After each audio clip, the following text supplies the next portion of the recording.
नमस्कार, बहुत स्वागत है आप सभी का स्वराज एक्सप्रेस में। आप देख रहे हैं हमारा खास प्रोग्राम जनता मांगे जवाब। आपके साथ मैं हूं संयम जैन।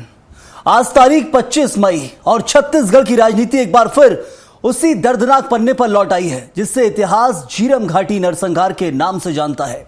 झीरम कांड को 13 साल पूरे हो चुके हैं, लेकिन सवाल आज भी वही खड़े हैं, क्या इस हमले की पूरी सच्चाई कभी सामने आएगी?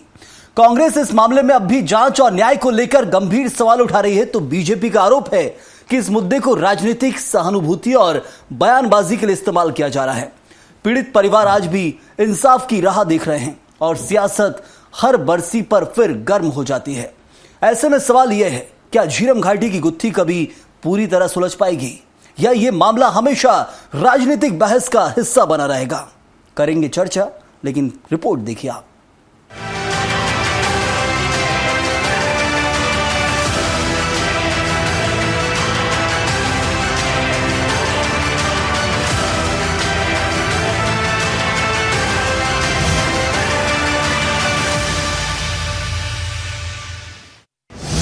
झीरम बरसी पर फिर गरमाई सियासत।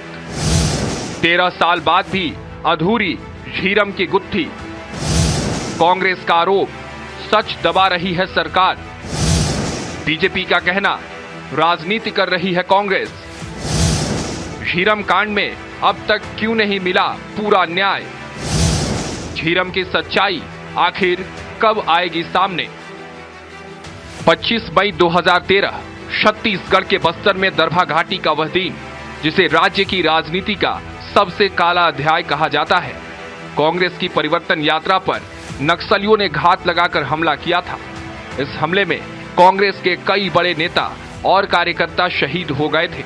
शहीद होने वालों में बस्तर टाइगर महेंद्र कर्मा, तत्कालीन प्रदेश कांग्रेस अध्यक्ष नंद कुमार पटेल, उनके पुत्र दिनेश पटेल, वरिष्ठ नेता विद्याचरण शुक्ल, उदय मुदलियार और योगेंद्र शर्मा सहित करीब 30 लोग शामिल थे। यह हमला देश के सबसे बड़े राजनीतिक नरसंहारों में गिना जाता है, जिसकी गूंज आज 13 साल बाद भी छत्तीसगढ़ की राजनीति में सुनाई देती है। इस घटना की बरसी पर एक बार फिर सियासत गर्मा गई है। कांग्रेस का आरोप है कि झीरम कांड की पूरी सच्चाई अब तक सामने नहीं लाई गई है और जांच भी अधूरी है। बीजेपी विधायक और पूर्व मंत्री अजय चंद्राकर ने कहा कि कांग्रेस ने झीरम कांड को राजनीतिक ऑक्सीजन बनाकर रखा है। उन्होंने कहा कि पहले पूर्व मुख्यमंत्री भूपेश बघेल अपने कथित सबूत सार्वजनिक करें। ये किसी के ऊपर राजनीतिक आरोप प्रत्यारोप लगा करके ये अटकलबाजी से इस मामले की गंभीरता को समाप्त नहीं करना चाहिए, सच्चाई तक जाना चाहिए। जब सारे नक्सली आपके पास आपके कब्जे में आ गए हैं तो उन सच्चाई को बाहर लाने में आखिर तकलीफ क्यों हो रही है, ये समझ से परे है। और ईश्वर सरकार को काफी गंभीरता के साथ में ध्यान देना होगा, तभी हमारे आज जो झीरम के शहीद हैं उनके साथ इंसाफ हो सकेगा और जितने भी आज हमारे सैनिक मारे गए हैं ये तभी उनको जो है न्याय मिल पाएगा। और तत्कालीन प्रदेश अध्यक्ष चरणदास महंत जी ने क्या कहा था अस्पताल में, कवासी लखमा जी को ये बात जनता के सामने आएगी तो सारी परतें आप ही आप खुल जाएंगी। कांग्रेस ने 13 साल से इनको अपना राजनीतिक ऑक्सीजन बना के रखा हुआ है सहानुभूति अर्जित करने के लिए। भाजपा सरकार ने उनकी हर मांग, हर स्तर की कार्रवाई, एसआईटी, न्यायिक जांच, सीबीआई जांच, एनआईए जांच, गुत्थियों में आगे पीछे हो गया, लेकिन ये सारी जांच घोषित की भारतीय जनता पार्टी ने। कांग्रेस ने 5 साल उसमें राजनीति की। झीरम घाटी कांड के 13 साल बीत चुके हैं, लेकिन इस दर्दनाक घटना की गूंज आज भी छत्तीसगढ़ की राजनीति में साफ सुनाई देती है। कांग्रेस जहां अब इस मामले में जांच पूरी न होने और सच्चाई सामने न आने का आरोप लगा रही है, वहीं बीजेपी इसे राजनीतिक मुद्दा बनाकर बयानबाजी करने का आरोप लगा रही है। सवाल यही है कि क्या इस हमले की पूरी सच्चाई कभी सामने आएगी या फिर हर बरसी पर यह मामला सिर्फ राजनीतिक बहस तक ही सीमित रह जाएगा? पीड़ित परिवार आज भी न्याय की उम्मीद में है, लेकिन जवाब अब भी अधूरे सवालों के बीच कहीं अटके हुए हैं। स्वराज एक्सप्रेस के लिए रायपुर से दिलीप साहू की रिपोर्ट। तो झीरम घाटी कांड को लेकर जो सियासत गरमाई हुई है और ये 13 साल से लगातार कितना न्याय मिला है, बहुत टीमें गठित की गई लेकिन कोई न्याय दे पाई है, ये समझना बहुत जरूरी है आज भी। और हमारे साथ खास मेहमान जुड़े हुए हैं। अजय गंगवानी कांग्रेस के प्रवक्ता हैं, बाबूलाल शर्मा वरिष्ठ पत्रकार हैं। आप दोनों का बहुत बहुत स्वागत इस चर्चा में जुड़ने के लिए। इस वक्त जो एक महत्वपूर्ण सवाल खड़ा हो जाता है वो यही अजय जी कि देखिए, कांग्रेस का भी शासन हो गया और बीजेपी का शासन तो था ही था जब झीरम घाटी कांड हुआ उसके बाद से आज तक, लेकिन इस प्रदेश के जो सरकारें रही हैं वो क्या वाकई न्याय दे पाई है, लग रहा है आपको? बीजेपी कुछ और कहती थी कि हमने इस पूरे मामले में एनआईए जांच के लिए रिकमेंड किया और एनआईए जांच हुई, और उसके बाद फिर रमन सिंह कहते थे कि जब कांग्रेस की सरकार आई तो एसआईटी का गठन किया गया, और ये सवाल उठाए जाते थे रमन सिंह के द्वारा कि एनआईए बड़ी है, एसआईटी आप जो बना रहे हैं, एनआईए की जांच पे आपको विश्वास नहीं रहा, एसआईटी का गठन हुआ, क्या मिला है दोनों जांचों से, यदि आप प्रदेश की जनता को बता पाए तो? सेन जी बहुत संवेदनशील रखिए, मुझे 3 मिनट दीजिए, दूध का दूध पानी का पानी, पूरा आपके दर्शकों को सारी चीजें एकदम क्रिस्टल क्लियर होंगी। महत्वपूर्ण बात है, सबसे महत्वपूर्ण बात है 25 मई 2013, आज से ठीक 13 साल पहले कांग्रेस ने पहली पंक्ति के 32 से ज्यादा नेताओं को खोया। आज भी उसके जब उतने ही ताजा है, आज भी उनको हम सच्ची श्रद्धांजलि देने में असफल रहे, क्योंकि यहाँ पे 13 साल के बाद भी न पीड़ितों को इंसाफ मिल पाया न उनके परिजनों को। इस पूरी घटना की क्रोनोलॉजी समझना बहुत महत्वपूर्ण है। 25 मई 2013 को घटना हुई, 28 मई 2013 को प्रशांत मिश्रा की अध्यक्षता में कमेटी बनाएगी, जो लगातार कई सालों तक जांच करने के बाद जब रिटायर होने की स्थिति में आए तो केंद्र सरकार के दबाव में वो एसआईटी की रिपोर्ट जो है वो भूपेश सरकार को देने के बजाय केंद्र सरकार के दबाव में राज्यपाल को दे देते हैं, पहली बात। दूसरी महत्वपूर्ण बात है, 25 मई घटना के बाद तुरंत माननीय तत्कालीन मुख्यमंत्री रमन सिंह ने विधानसभा में घोषणा की, इस पूरी जो सुपारी किलिंग है, राजनीतिक षड्यंत्र है, इसकी जांच जो है सीबीआई को देंगे। 2013 से 2018 5 साल इनकी यहाँ सरकार रही, जानबूझकर वहां पे उन्होंने सीबीआई को जांच नहीं सौंपी। दूसरी महत्वपूर्ण बात है, उस समय दोनों यात्राएं निकली, भारतीय जनता पार्टी विकास यात्रा जिसमें 1790 सुरक्षाकर्मी तैनात किए गए, और हमारी कांग्रेस पार्टी विकास यात्रा में मात्र 177 मतलब 18 गुना सुरक्षाकर्मियों में टारगेट रूप से कटौती की गई, ऐसे संवेदनशील जगह पे, और जिस स्थान पे कटौती की गई वहां ही माओवादी हमला होता है और 32 ज्यादा नेताओं की हत्या हुई। ये सबसे बड़ा यश प्रश्न है, आखिर किसके इशारे पर, किसके दबाव में, कौन भारतीय जनता पार्टी की जांच एजेंसी साबित नहीं कर पाई ना अजय गंगवानी जी? जांच एजेंसियां कहां साबित कर पा रही है जो आप आरोप लगा रहे हैं? आपने बोला था कि 3 मिनट में 13 साल का क्लियर कर देंगे, लेकिन हो नहीं पा रहा है। वही जांच एजेंसी कहीं बोल नहीं पाती कि कौन जिम्मेदार है, किस नेता के कहने पर हुआ है। आपको क्यों तकलीफ हो रही है संयम जी? हर बार यही हो रहा है संयम। मुझे तकलीफ नहीं हो रही है, संयम जी। मैं आपसे ही सवाल पूछ रहा हूँ, दूसरों से थोड़ी पूछ रहा हूँ, आपसे ही सवाल पूछ रहा हूँ। हर बार आप क्या, चलिए 3 मिनट नहीं 5 मिनट लीजिए, आप आरोपी निकाल के खड़ा कर देंगे क्या अजय गंगवानी जी? आरोपी निकाल देंगे आज आप 3 मिनट? देखिए, आप एंकर हैं, एंकर अपनी भूमिका निभाए, भाजपा प्रवक्ता अपनी भूमिका निभाए। मैं तो एंकर अपनी भूमिका निभा रहा है, आप बोल रहे हैं ना कि एनआईए की जांच, उसका एसआईटी की जांच, आरोपी कौन होगा मैं आपसे वो समझना चाह रहा हूं, क्योंकि प्रदेश नहीं समझ पा रहा है ना। देखिए, मैं बोले कहां दे रहे हैं फहीम जी, आपको क्यों दर्द हो रहा है मैं तो समझ नहीं पा रहा। मुझे क्या दर्द होगा? दर्द तो उन पीड़ितों को है, पीड़ित परिवारों को जो आज तक उस पीड़ितों के दबाव में आप उसके बाद भी ये कर रहे हैं फहीम जी। मुझे दीजिए ना 2.5 मिनट तो दीजिए, मैं हर बार चालू करने के पहले बोलता हूं कि 2.5 मिनट दीजिए, घड़ी देख के आप 70 सेकंड के अंदर चालू करते हैं। देखिए, मैं बिंदुवार बात कर रहा हूं, 3 चीजें बहुत महत्वपूर्ण है। जानबूझकर रमन सरकार विधानसभा में घोषणा के बाद झीरम की जांच को सीबीआई की नहीं सौंपती, पहली बात।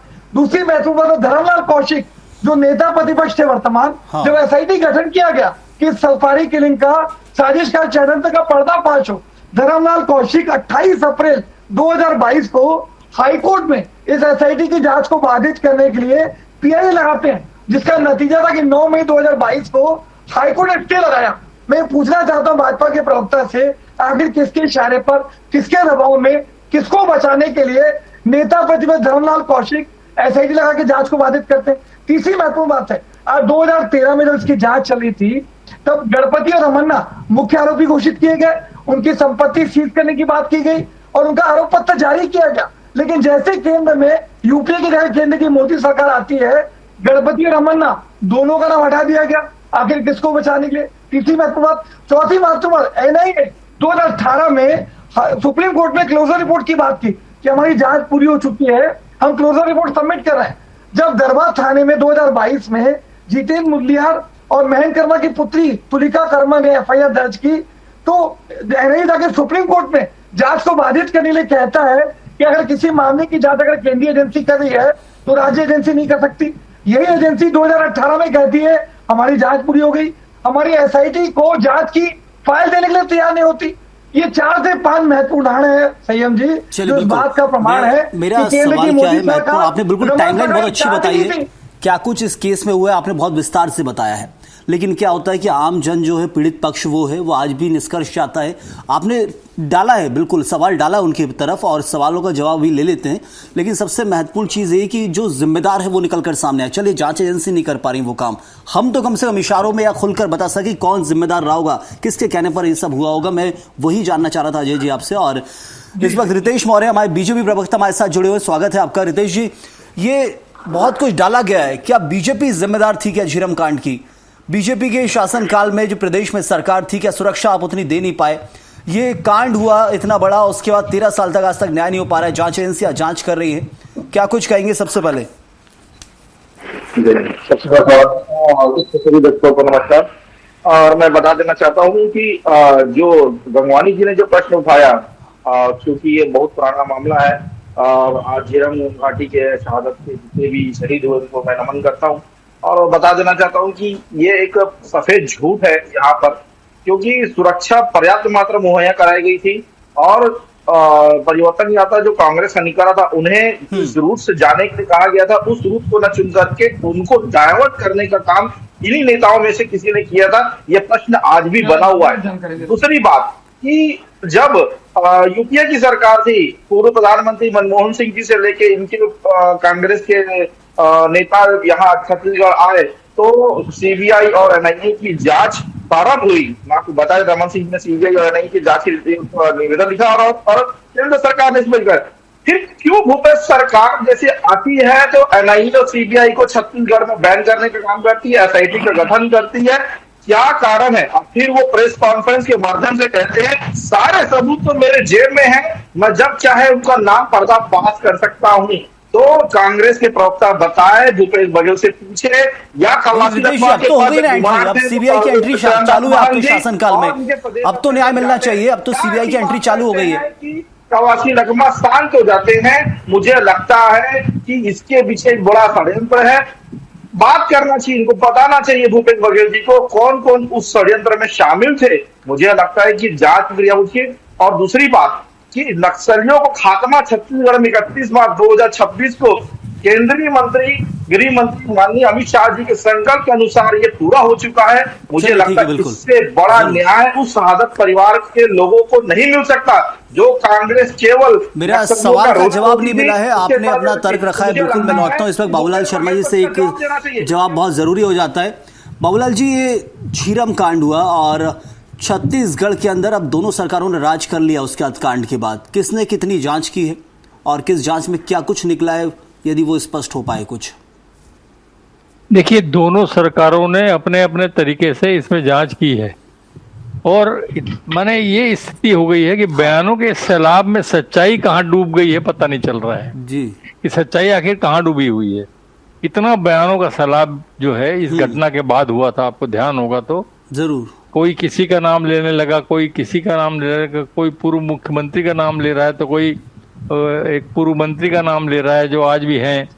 ये स्थितियां इतनी उलझा दिया गया, इस मामले को इतना उलझा हुआ मामला बन गया है कि लगता है कि कब सुलझ पाएगा या नहीं सुलझ पाएगा, या इसकी सच्चाई दबी रह जाएगी। एक दूसरे के खिलाफ आरोप प्रत्यारोप इतने ज्यादा है और लगते हैं कि सभी सच बोल रहे हैं। कोई ऐसा नहीं लगता है कि झूठ बोल रहा है, ऐसा लगता है कि सभी सच बोल रहे हैं। तो वास्तविकता जो है वो कहीं इसके सैलाब में डूब गई है और सच्चाई सामने आ पाएगी नहीं आ पाएगी।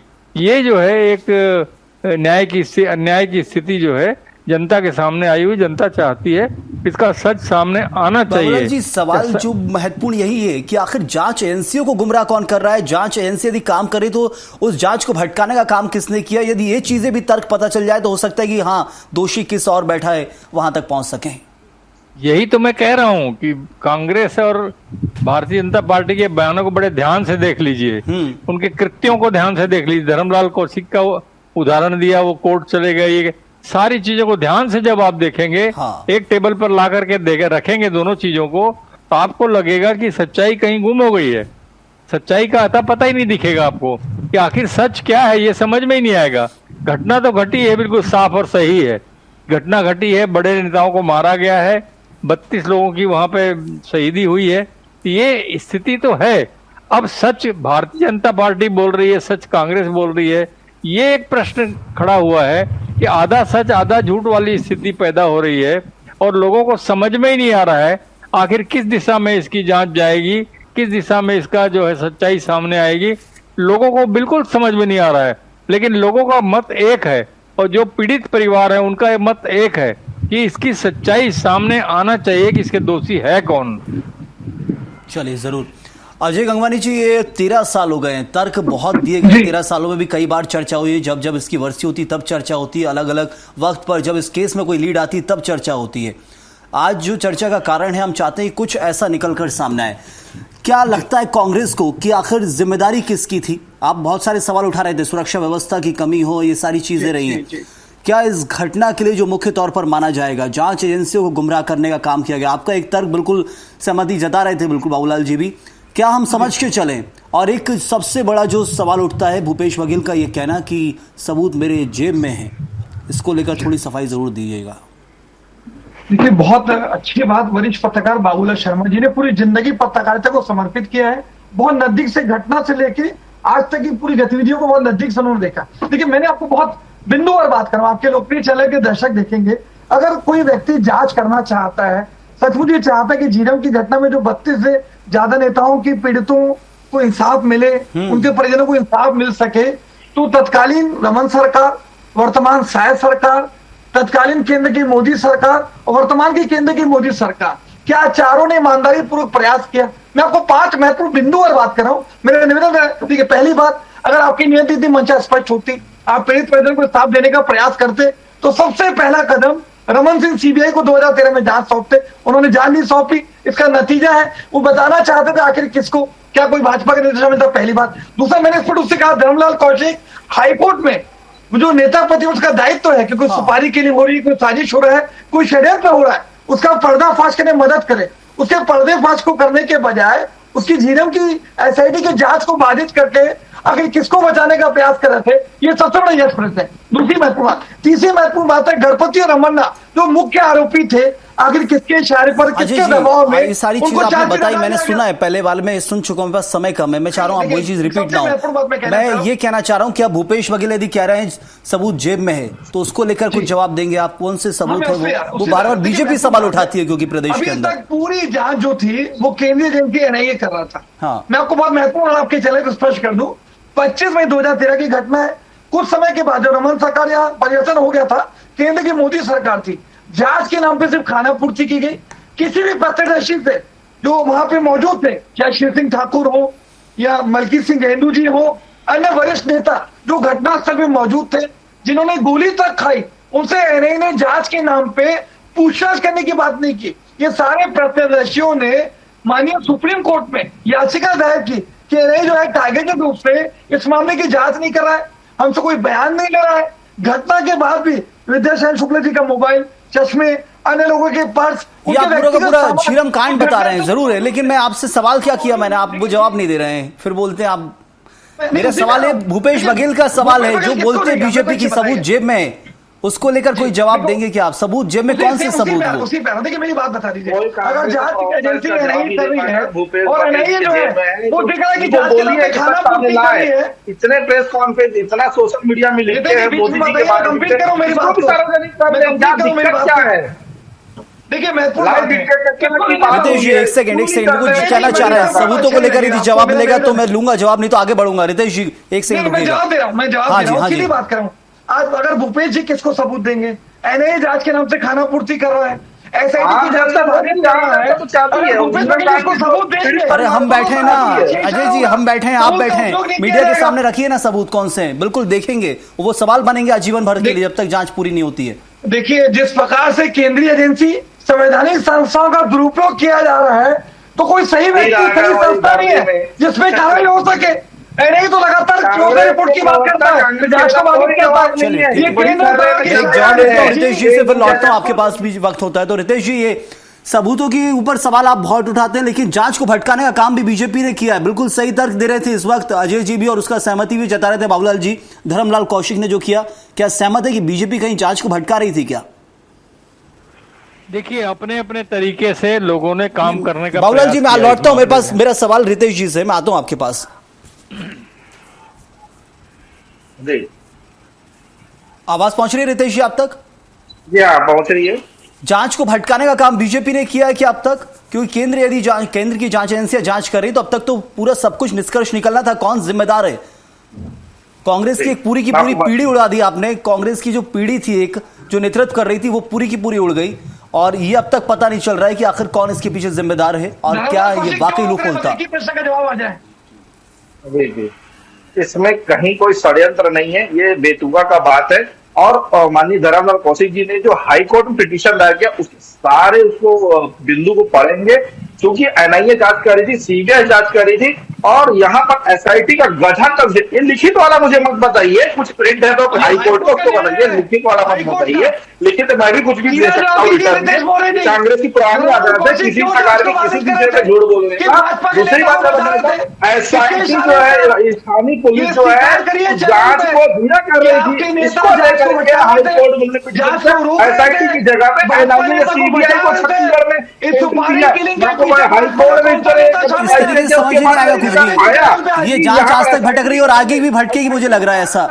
मेरे पास समय खत्म हो रहा है। बाबूलाल जी, आप ही बता दीजिए, क्या कुछ आगे होना चाहिए, क्या होगा? लग रहा है कि कुछ इस मामले में कुछ होगा? देखिए, धनेंद्र साहू जी ने एक बड़ी बात कही है। हाँ कि समर्पित नक्सली बता सकते हैं कि इसका सच क्या है जी, लेकिन उसमें एक खतरा भी है, सच भी है। ये हो सकता है कि सच अगर बोल दे कि हाँ ऐसा ऐसा हुआ था, तो वो पता चल भी जाए, लेकिन उसमें एक खतरा है कि आज सरकार के अधीन है वो लोग, जितने भी समर्पित नक्सली है सरकार के अधीन है। अगर सरकार के लोग उनको कंफ्यूज कर दें और जैसा चाहे वैसा बुलवा दें, तो मामला और भटक जाएगा। इसलिए जो उसमें खतरे भी हैं, अगर सच्चाई भी है तो खतरे भी है। सच्चाई उनको मालूम होगी, समर्पित नक्सली जो लोग उसमें शामिल होंगे, उनको सच्चाई मालूम होगी, वो बता सकते हैं, बिल्कुल बता सकते हैं। लेकिन ये भी हो सकता है कि सरकार के अधीन अभी आज के दिन वो हैं, सरकार उनको प्रभावित कर सकती है और गलत बयान सामने आके और उलझ सकता है मामला। इस बात का खतरा भी है। तो कहीं ना कहीं जो है ये मामला भटक चुका है, इसको सही पटरी में लाना जो है, मुझे तो बड़ा जांच मुश्किल एजेंसियां नजर उन आता समर्पित है। नक्सलियों से पूछताछ में कभी आगे बढ़े? जी, जांच एजेंसियां आगे बढ़े नक्सली जो समर्पित कर चुके हैं उनसे पूछताछ को लेकर? जांच एजेंसी कौन सी जांच एजेंसी अभी काम कर रही है? सारी जांच एजेंसियों ने अपनी रिपोर्ट बना दी है, लेकिन रिपोर्ट सामने नहीं लाया जा रहा है। पटल पे रखा जाना चाहिए, पटल से बाहर आना चाहिए, लोगों को मालूम होना चाहिए कहाँ हो रहा है।